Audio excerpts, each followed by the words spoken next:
Bienvenidos a otro episodio con ustedes aquí en Color Me Crazy. Hoy tenemos un episodio un poco diferente. Vamos a hablar un poco de lo que es la transformación urbana, creatividad, la historia también de las ciudades. Eh, Hoy tenemos a una invitada muy especial que Eva María Gaitán es una experta en urbanismo y diseño de espacios públicos con un enfoque profundo en cómo las ciudades pueden ser más humanas, inclusivas y participativas. Y bueno, ella tiene varios proyectos como el proyecto de Magali y ahorita acaba de acabar una maestría en Madrid y bueno, pues bienvenida. ¿Cómo estás? Muy contenta de que me invites a este espacio. Estoy Sí, emocionada.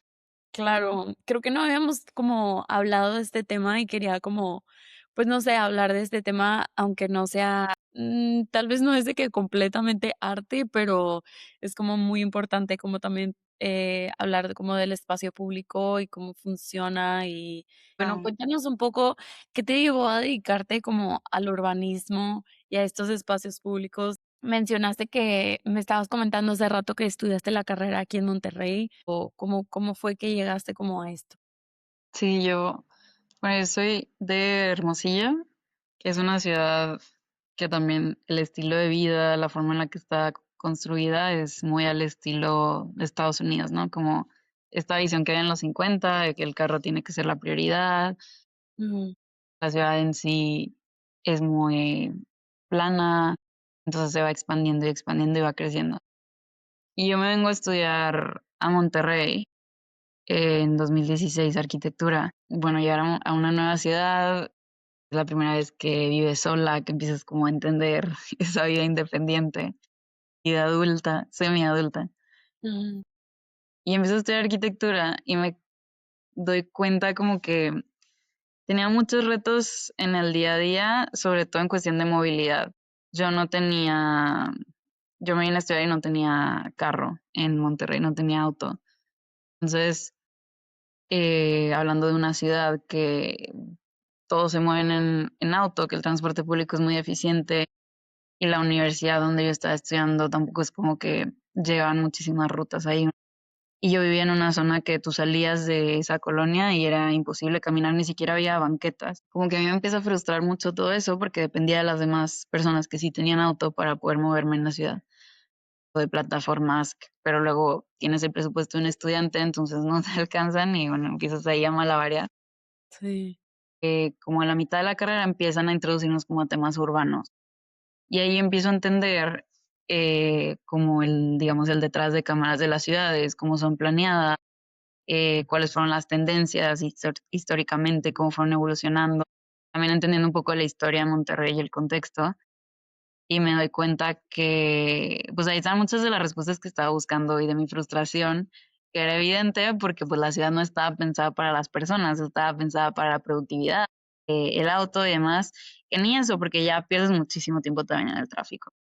sí, Y bueno, pues ahí empieza como ese interés de vamos a entender mejor las ciudades, vamos a ver por qué está hecho así y demás. Yo me empiezo a entrar en el tema y ya que me graduó empiezo a trabajar en firmas más especializadas en eso.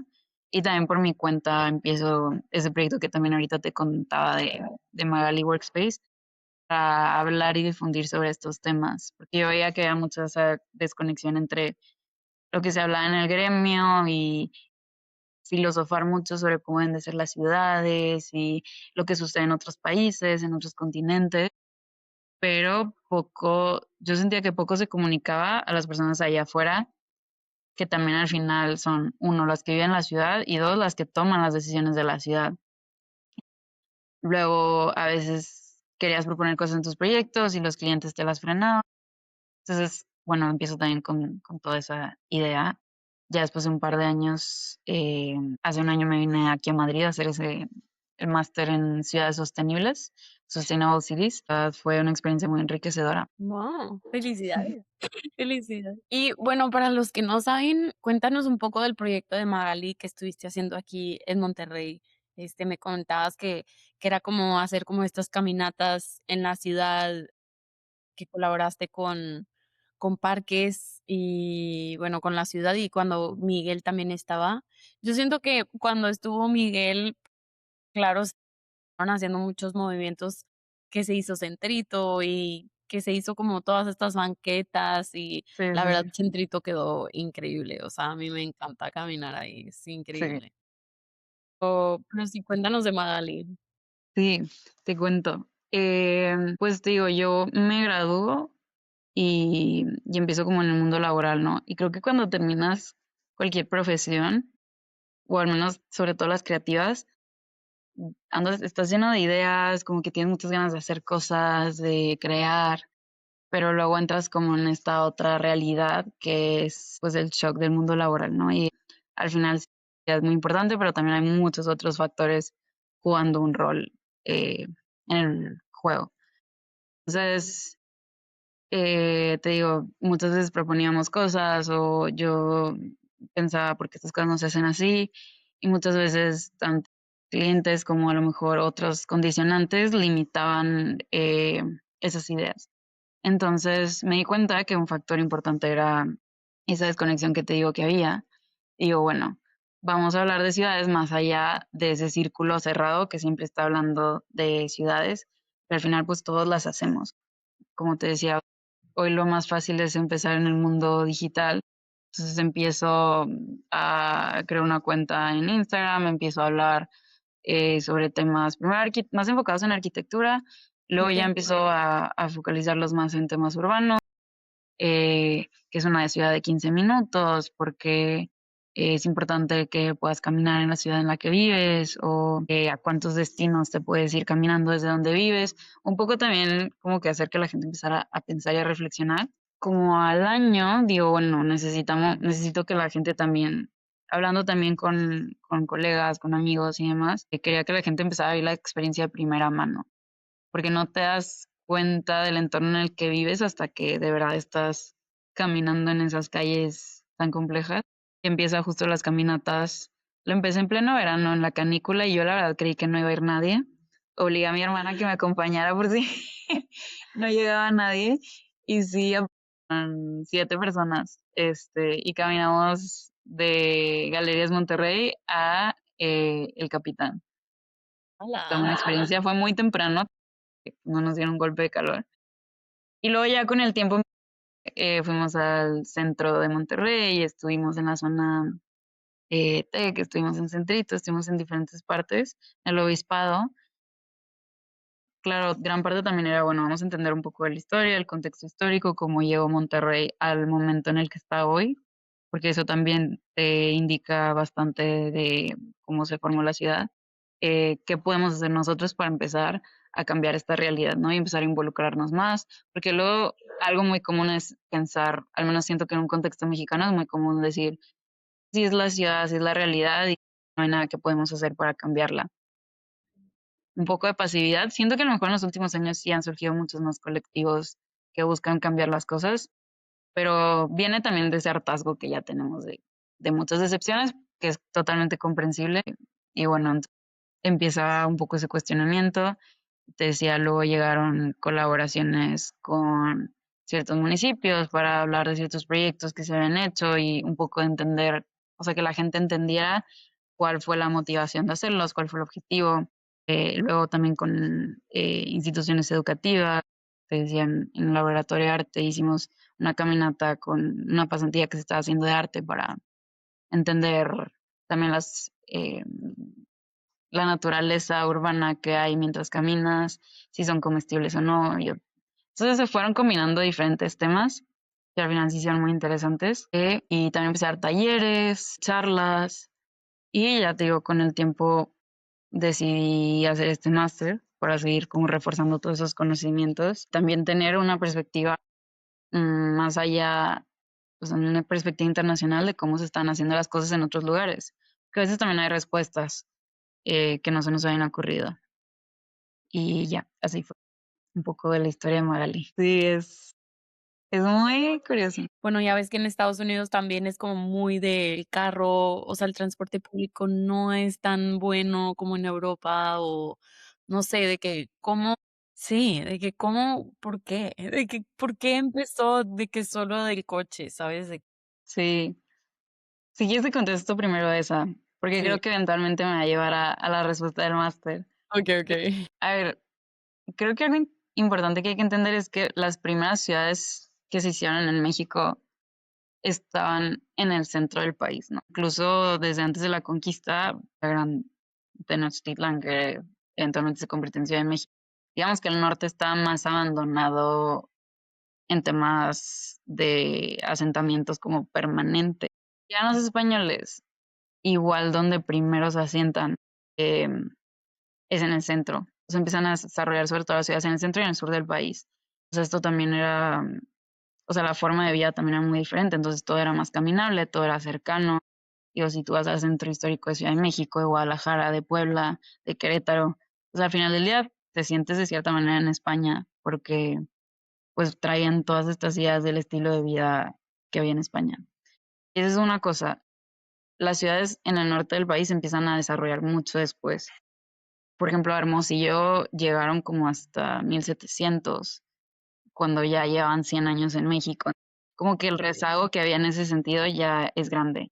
Cuando se empiezan a desarrollar en realidad estas ciudades, o sea, Monterrey, en realidad en la colonia era un pueblo, porque el verdadero centro económico era más la zona del Bajío y Saltillo, porque Saltillo sí tiene un centro histórico muy lindo, porque quedaban por la ruta de la Plata y la ruta comercial y todo lo que Monterrey se empieza a desarrollar hasta que llega todo el momento de la industrialización, que es como finales del siglo XIX, principios del siglo XX, que también se junta con que está la guerra civil en Estados Unidos. Entonces, los empresarios mexicanos ven la oportunidad de empezar a producir todo lo que se había pausado en Estados Unidos. Ya desde entonces como que empieza todo ese comercio entre los dos países y entonces empiezan a crecer y crecer y crecer. Imagínate que cuando se hace la planta de Cuauhtémoc Moctezuma, fue el edificio más alto. Ya no se terminaba la catedral. Y normalmente en la ciudad mexicana lo más alto que había era la catedral. Entonces ya desde ahí empezaba como a romper la forma tradicional de la ciudad mexicana. Entonces empieza a dar, digamos, prioridad como a esa productividad obrera porque fue como que sacó adelante a la ciudad al final del día y que por eso tanta gente vive en Monterrey al final del día, porque hay muchísimo trabajo, porque hay muchísimas oportunidades, porque se mueven muchísimos negocios, entonces empieza a crecer y crecer, pero nadie se da cuenta de que, oye, sería una buena idea poner un límite, porque si no, vamos a desbordarnos. Y luego tenemos las montañas, crean como también estos canales, estos pasos que hacen que la ciudad se disperse todavía más porque no puedes crecer tanto hacia los lados, entonces te tienes que alargar. El tema de la densidad llegó mucho más tarde y como claro, tu vecino es Estados Unidos, que es a quien admiras, a quien aspiras a ser y demás, que ves que está haciendo estos highways infinitos, que tiene estos edificios súper altos, que el auto y el coche y luego también se producen muchos autos en Monterrey, pues cómo no le vas a dar prioridad a eso. Entonces es un poco como empieza a surgir la ciudad, pero pues luego vienen los problemas que vemos hoy, ¿no? Estaba leyendo en la mañana que la mitad de los días del año pasado estuvieron en niveles que la OMS no recomienda en cuanto a contaminación del aire. ¿Cuántas horas pierde la gente en el tráfico? Yo me acuerdo cuando estudiaba en la carrera, en el trabajo, en todos lados, la gente que vive muy alejada de su trabajo se espera hasta, o sea, hace tiempo en la zona en la que está para regresarse a su casa, no sé, 9, 10 de la noche que ya bajó el tráfico, estar 2 horas ahí escuchando música y viendo los pajaritos. Sí. Entonces, creo que esa es un poco la razón por la que Monterrey llegó a ese punto. Ah, están empezando a rectificar o a darse cuenta, o al menos empieza a haber muchos ciudadanos o gente experta en el tema que empieza ya a hablar de cómo podemos empezar a corregir estos errores, pero son cambios muy lentos al final del día. No ves de la noche a la mañana que la ciudad cambió, sino son cambios que toman tiempo, que son a largo plazo, que mucha gente se tiene que poner de acuerdo, va tomando tiempo. Y el máster justo aborda cómo podemos construir ciudades más sustentables. Muchas veces pensamos, bueno, energía limpia, como reciclar o de reutilizar. Lo que nos enseñaban desde pequeños que se veía la sustentabilidad o como lo verde, pero en realidad, o sea, sí, sí implica eso, pero va más allá porque al final la sustentabilidad implica mucho que es un espacio para las personas, para la naturaleza, convivir, para simplemente coexistir. Entonces nos llevan mucho también esos cuestionamientos eh, de pues cómo podemos empezar a diseñar mejor estos lugares para las personas. Y para hacer eso tienes que incluirlas en el proceso, que es algo que mucho tiempo se dejó de hacer o nunca se pensó en eso. Y a lo mejor llegaban proyectos de renovación de un parque que a nadie se le preguntó qué hacía falta o qué le gustaba hacer a la gente de ahí. Sí se mejoró, pero a lo mejor era un espacio que la gente usaba para, digamos, no sé, jugar fútbol, se transformó a un espacio donde había una pista de patinaje. Y a lo mejor lo que la gente quería era jugar fútbol, no patinar. Mm, Como ese tema de empezar a entender qué hay detrás de la gente. Lo que mostró es que fue muy práctico porque trabajamos directamente con ciudades. Había 3 equipos, a cada quien le tocó trabajar con una ciudad diferente, Cape Town en Sudáfrica, Freetown en Sierra Leona, y me tocó trabajar en Melilla, en España, pero en Marruecos. O sea, la ciudad está ubicada en el norte de Marruecos, o sea, al otro lado del Mediterráneo. Y bueno, fue interesante como todo ese proceso. Pero bueno, qué creo que ya me tardé mucho en la respuesta. No, no, está excelente. El chiste es de que, ¿sabes? De que platiques y que cuentes como, pues sí, o sea, para eso es este espacio como Sí, para platicar y que me cuentes todo, está excelente, la verdad. No, qué chido. La neta, qué interesante la historia de Monterrey. O sea, siento que uno como crece aquí y no sabe ni qué onda, ¿sabes? Y pues no sé, creo que sí, es me muy dan carrilla mis amigos regios que sabían más historia de Monterrey que ellos. Yo pues es que es sí, normal. Te entra más curiosidad cuando ya es un lugar nuevo que en el que siempre estuviste. sí, Pero sí claro. te ayuda a entender pues muchos de los problemas. Yo estuve también como estudiando en Europa y es súper diferente, o sea, no quieres regresar a México, o sea, es como que, ¿qué estoy haciendo allá? Claro. Y sientes que de cierta manera como que estás como, no sé, de que estás como un ratón, o sea, de te subes al carro, bajas del carro, todo el tiempo estás en el carro y digo, como me encanta manejar y escuchar música, lo que tú quieras, pues no es lo mismo, o sea, ¿cuántas veces vas en el metro y platicas con el de al lado? O te salen como ideas de que siento que yo como artista de que, o sea, era cañón, de que yo siento que cuando estoy caminando y en el metro, y siento que me producía demasiadas ideas. No sé, estos ratitos durante el día, ¿no? Pero sí creo que es muy interesante. ¿Y crees que Monterrey llegue a ser? O sea, bueno, ya lo están intentando hacer, pero pues no sé, o sea, por ejemplo, hay ciertas áreas que tal vez no pasa ningún camión, de que es súper difícil que pase un camión. Sí. Rutas son las mismas desde hace como 40 años y Wow. todas te llevan al centro y luego te redirigen a otras zonas de la ciudad. Para sus excepciones. Sí, Entonces, imagínate eso. Por eso, a las horas pico, tú ves que el centro está full. full, pero al mismo tiempo es como un engaño porque está deshabitado. O sea, tú pasas en la noche por el centro, o sea, no barrio antiguo, sino el centro, sí te da un poco de miedo porque está muy solo. Y justo es uno de los proyectos que traían, no sé cómo le han dado continuidad, redensificar el centro. O pues toda la gente colapsa ahí porque los mandan para allá, pero luego ya se tienen que ir. Entonces, eso es muy ineficiente. Pues Sí, claro que vas a preferir ahorrar o endeudarte de por vida y comprar un auto que esperar 3 horas o perder 4 horas en total en el día de ida y regreso esperando. Pero sí, lo que dices es verdad, de los momentos creativos en el metro, caminando, mejores ideas pasan ahí. sí, sí, sí, está cañón. No, y también yo siento que, bueno, hablando de esto del caminar, pues también el estar afuera, ¿no? O sea, de que tal vez si tú ves el estilo de vida de una persona en Europa o en una ciudad un poco más caminable. O sea, sales de la casa, paseas al perro, vas a correr, llegas a la casa corriendo, ¿sabes?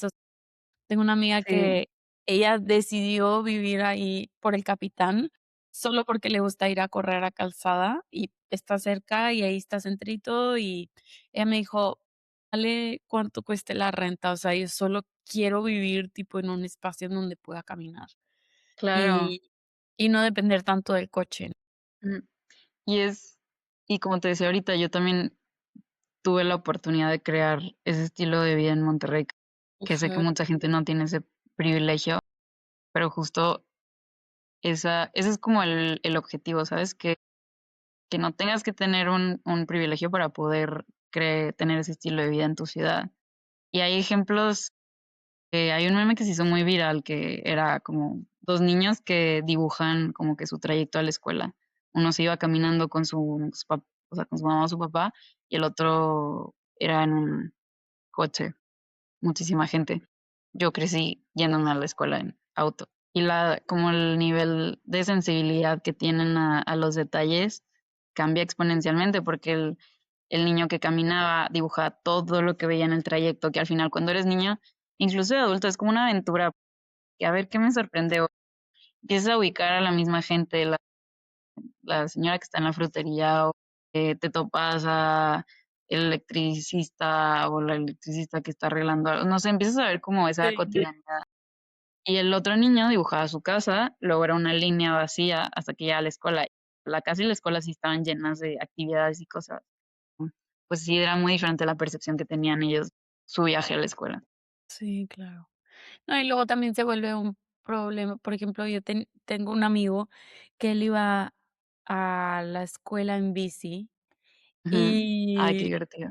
sí, o sea, vivía cerca de la escuela y pues, o sea, Ajá, él se iba en bici a la escuela, o sea, de niños, estamos hablando 12 años, o sea, él se iba solito a la escuela, ¿no? sí, Y es muy loco cómo, o sea, por ejemplo, pues, aquí en Monterrey, tal vez tú tienes que llevar a tu hijo a la escuela, y luego estás atorada en el tráfico, y luego, o sea, te quita tiempo como a ti, como mamá o lo que sea, de que o como padre, pero, o sea, también es como, no sé, es como doble tiempo, ¿no? O sea, te quita tiempo a ti de que para ir sí, a recoger, pero al mismo tiempo, pues, le quitas como él me decía de que yo siento que me sentía como demasiado libre, ¿sabes?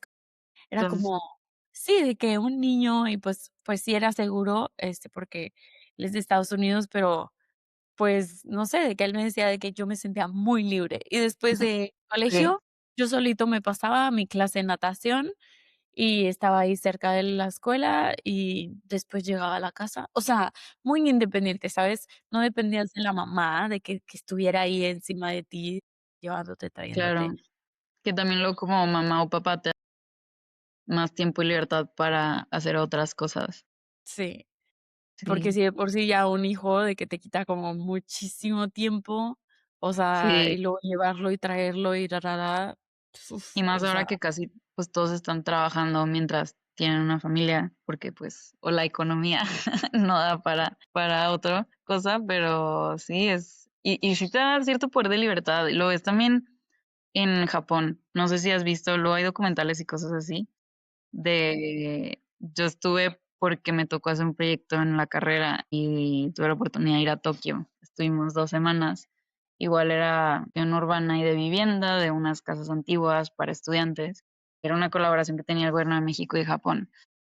Pero estando allá, fue como la primera vez que estuve en una ciudad que funcionaba tan diferente y que, digo, a ver, los japoneses son muy ordenados, entonces sí, todo está ordenado, hay cierto caos, pero jamás te diría sí, o sea, todo lo que hacen allá, traerlo aquí, porque pues tampoco se trata de eso, el contexto es totalmente diferente. sí, Pero lo que más me impresionó fue cuando veía a los niños, porque ahí tu amigo tenía 12. En Japón mandan a los niños de 3 años solos en el metro y eso se me hacía muy fuerte y los ves ahí sentados, pero el respeto que les tiene la gente, o sea, como que culturalmente ya todos saben que es parte de un proceso de crecer, que se crea como este apoyo comunitario. Nadie le va a hacer nada al niño ni le va a pasar nada porque todos están en la misma sintonía de eh, crear ese sentido de comunidad. y se me hizo muy bonito. O sea, que claro, en un contexto de México, Sí, recomendarías a un niño irse solo en en el sí. transporte público, pero son diferentes estilos de vida que sí te marcan bastante cómo te vas desarrollando y creciendo. Sí, claro. Sí, está muy loco eso. Y también todo el tema de parques, siento que eso también afecta muchísimo a la ciudad. Cuando renovaron, por ejemplo, bueno, pues el Parque Capitán, que renovaron como que toda esa área quedó muy caminable, como muy bien, ¿no? O sea, siento yo, pero sí, cuando renuevan los parques, yo siento que le da como, pues no sé, vida al espacio, la gente quiere ir al parque y siento que, bueno, hablando un poco de pandemia y así, de que yo siento que pandemia como que cambió muchísima la dinámica, Sí, del estilo de vida. O sea, antes totalmente. sí, de que, bueno, no sé, tal en mi casa nunca íbamos al parque, de que no, o sea, no sé, no se Sí, acostumbraba, o aquí en la casa hay jardín y ya, ¿sabes? Era como, no sé, pero, como que no recuerdo mucho ir al parque de niña, y luego después en pandemia fue como que, guau, o sea, de que la gente se estaba juntando en el parque, de que porque, pues, nadie podía ir a ningún lado, y siento que gracias a la pandemia como que sí se formó mucho esta cultura de ir al parque, hacer un picnic, ya, ¿sabes? Como, pero Sí, en la pandemia fue, digo, hubo muchas cosas negativas, pero creo que algo positivo que rescataría fue eso, como que las ciudades se dieron cuenta de, o sea, qué puedes hacer, y no solo las ciudades, o sea, la gente se dio cuenta que qué puedo hacer si todo lo demás está cerrado, solo me queda el espacio público. sí, Y fue la primera vez para mucha gente que voltearon a ver el espacio público como un espacio donde, pues sí, me puedo divertir, puedo hacer cosas, puedo hacer ejercicio. ¿Y qué pasa cuando no tenías ese espacio? O sea, qué pasó para las personas que no existía eso o que no había? Entonces, creo que fue un despertar para mucha gente y se empezó a invertir más en eso. sí, claro. Y sí, yo estaba de intercambio en Budapest cuando empezó la pandemia, y también lo que hacíamos muchas veces, ya cuando llevábamos mucho tiempo encerrado allá, las reglas sí te permitían igual ir a los parques y convivir ahí. O sea, nos poníamos a jugar o comprábamos comida y hacíamos picnic o cocinábamos algo y nos quedábamos ahí y empezabas a ver a toda la gente ahí porque no había otro lugar a donde ir. Entonces creo que sí fue un parteaguas para que se empezaba a invertir más en el espacio público y en los parques, a fomentar más actividades, que la gente buscara eh, hacer, porque también lo padre de un parque es que vas, te diviertes, convives y no tienes por qué gastar. O sea, hay un arquitecto muy famoso que se llama Alejandro Aravena, que él decía que las ciudades se miden por cuántas cosas puedes hacer gratis en ella. Y hazte esa pregunta, ¿cuántas cosas puedes hacer gratis en Monterrey? Y a mí eso siempre me impresiona. Sí, sí, sí. Sí, sí, la verdad, o sea, que siempre de que sales a gastar, o sea, si no te quedes en tu casa y ya, de que Sí, cuando estás en típico de, bueno, una recesión, no sé, hiciste un viaje, o no sé, las finanzas salieron mal y demás, y estás en ese, o típico enero, la cuesta de enero de, no vamos a gastar, y tienes que poner creativa, porque tampoco te vas a quedar encerrada en tu casa, entonces, ¿qué puedo hacer? sí, Y es cuando te das cuenta que te ofrece tu ciudad. sí, Por eso a la sí, gente le sí, gusta vivir en ciudades como Copenhague, o en Tokio, New York, hay muchísima vida en la calle, pues no te aburres, aunque seas, aunque no puedas a lo mejor ir al restaurante de lujo, no puedas ir al teatro, pero a lo mejor hay un concierto en el parque o a lo mejor vas a encontrar eh, una biblioteca pública en los museos en Londres no cuestan, por ejemplo, la ciudad te ofrece cosas. sí, claro. Eso está súper interesante de que lo de gastar parte de la ciudad de que, uf, no, qué interesante.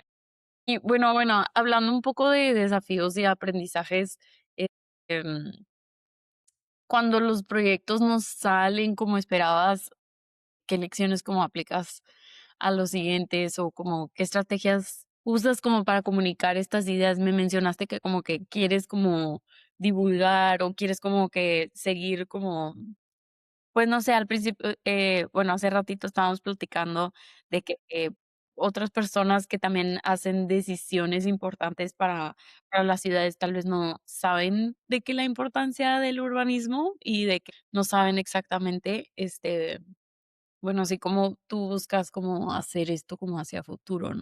Seguir dando pláticas, charlas, como esta, o sea, concientizar de que a las personas, ¿no? O sea, no solo como los arquitectos y diseñadores, pero más la gente que dice sí y no, de que para el proyecto. Sí, a mí lo que más me mueve es eso, que tanto, o sea, que cualquier persona allá fuera viviendo en la ciudad, o sea, todos, pero sí más fuera del gremio de arquitectura y diseño y todo, porque pues en esos entornos ya se habla, se den cuenta que genuinamente pueden tener una inferencia directa en alguna decisión importante de su ciudad.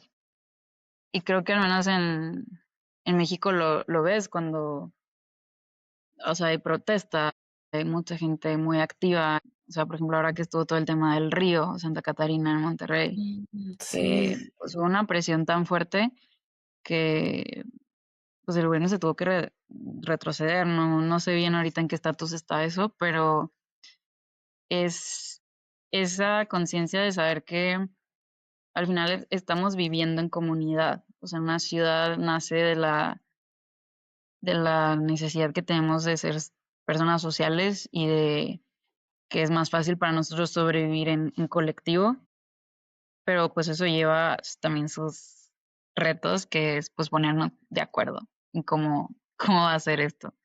Los proyectos se caen, no, me ha tocado que hay reducción de presupuesto, entonces tienes que replantear todo lo que se iba a hacer. Siempre es partir de cómo puedes poner a las personas en el centro. Y sí, con Magali la visión que tengo es seguir dando talleres. Me encantaría retomar el tema de las caminatas, a lo mejor evolucionarlo un poco. Busco también servicios de diseño eh, y empezar más difusión sobre el tema y seguir con este, digamos, lado educativo de que la gente mejor entienda mejor las ciudades y cuestionarse un poco a dónde ir. O sea, las estadísticas mismas hablan por sí solas, porque creo que para el 2050, 85% de la población, si no me equivoco, algo así es, tiene la estadística o no hábitat, va a vivir en zonas urbanas. O sea, también las zonas rurales están cada vez despoblándose y despoblándose más, porque las oportunidades están en las ciudades. Y entre más grandes y más pobladas estén, también con todo el tema migratorio, estamos viendo nuevas tendencias y crisis en los entornos. Tenemos que entender bien cómo funcionan y cómo queremos vivir para también ponernos de acuerdo. Así es un poco de lo que tengo en mente ahorita, de momento. Sí, sí, sí. Qué bien, qué bien. Allá, ya cáele a México para que hagas algo acá. Sí, sí, sí, sí. Están mis Nice. planes. Sí, sí, sí. Ay, no, qué bien. Bueno, no sé si quieras hablar como de otro tema, tal vez, algún específico que quieras hablar, no sé, de algún otro tema que quieras hablar. Creo que, pues algo que se relacionaría también un poco con los temas que me comentaste que abordabas, Ujú. pero también para que tu comunidad se sienta más identificada. Es el tema del arte en el espacio público, Sí, lo sí, que sí, me trae sí. un poquito. Porque siento que a veces no vemos, como que nos individualizamos mucho en nuestras áreas de especialidad, que se nos olvida que podemos como convivir y coexistir. Hay muchísimos proyectos urbanos donde incluso parte del diseño participativo es involucrar a la gente en la creación de una obra de arte, o en un mural, o en una escultura. A mí eso se me hace muy mágico porque también la gente mm, tiene, o sea, desarrolla un sentido de pertenencia con el sitio, porque colaboraron en el proceso. También se vuelve como un hito en el sentido de, desde niños pequeños, cuando sales con tus vecinitos a jugar, ¿dónde nos vemos? Imagínate que, no sé, el mural tiene un elefante. Ay, en el elefante de la pared. Como que se vuelve algo muy urbano de referencia, e incluso como creces, por ejemplo, yo cuando estaba pequeña, tenía 2 parques cerca de mi colonia, y era una o sea, cuando estaba pequeña era una colonia abierta. Luego ya me cambié a una privada, y esto fue chistoso porque mi experiencia de infancia de creciendo en parques y con los vecinos y así fue muy diferente a la de mi hermana, que creció como en algo ya más digo, también fue un cambio generacional, no jugaba tanto afuera, yo sí me la llevaba afuera en el parque y todo, y uno tenía más graffiti que el otro, entonces era o íbamos al parque grafiteado o íbamos al parque que era más limpio, más bonito. Sí. Entonces, como que son esas referencias que tienen los niños. El año pasado fuimos a visitar en el máster una oficina aquí en Madrid de arte urbano que se llama Boa Mistura. No sé si los has escuchado. Tienen No. proyectos muy interesantes. Hicieron un proyecto en Guadalajara, en México, porque por la Feria Internacional del Libro. No me acuerdo bien cómo estaba, no sé si como que Madrid era el invitado especial o qué, pero le hacían un regalo a Guadalajara, ciudad. Y hicieron un concurso y todo, como siempre. Ellos quedaron, si mal no recuerdo. Entonces era un mural en una colonia Infonavit, como en la periferia de la ciudad. Y era este espacio público donde, pues, se había quedado muy abandonado, obviamente se prestaba a inseguridad, drogas, etcétera. Con la percepción que tiene la gente del espacio público, eh, normalmente, al menos en un contexto de México. Ellos escogen esa zona y hicieron murales en los 4 edificios. Era como una plaza central rodeada de 4 edificios. Participan tanto personas del vecindario, estudiantes de artes de no me acuerdo si de la UDG o de cuál de las universidades de Guadalajara, y empieza como, y aparte tenían una deadline. Entonces fue como este super sprint de terminar el proyecto mientras todos trabajaban y luego, no sé, algunos vecinos traían sándwiches mientras pintaban. Entonces fue como una experiencia colectiva muy bella que incluso hizo que el alcalde en ese momento se comprometiera a seguir como reactivando ese barrio a través del arte. Entonces es como, siento que tiene ese poder de empezar de que veas diferente el espacio y de que la gente conviva, o por ejemplo los típicos murales que vemos de acción poética en lugares súper randoms de la ciudad, a lo mejor tú ibas justo en el auto desesperada que ya quieres llegar, distraída y lo ves, y digo, hay de todo tipo de frases, pero a veces sí como que te remueve algo y dices, "Bueno, tienen razón", o de que, o empiezas a pensar en otra cosa que a lo mejor no se te hubiera ocurrido. Entonces, creo que justo igual en la pandemia demostró la importancia del arte cuando no te queda nada más, es como esa liberación creativa que tiene la gente.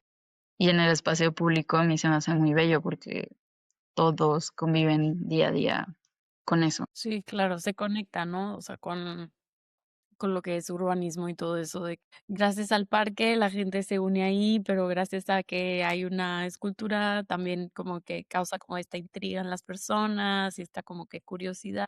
De hecho, sí, estaba platicando con una chica aquí en el podcast y estábamos platicando de eso y me dijo que sí, que es súper importante como seguir pues está como curiosidad, ¿sabes? No es lo mismo estar en un cubo de 4 paredes blancas a estar en un cubo de tal vez 2 paredes de colores, o que la fachada sea de color, ¿sabes? De que no es como gris todo, pero sí, está muy interesante, pero sí, qué cool.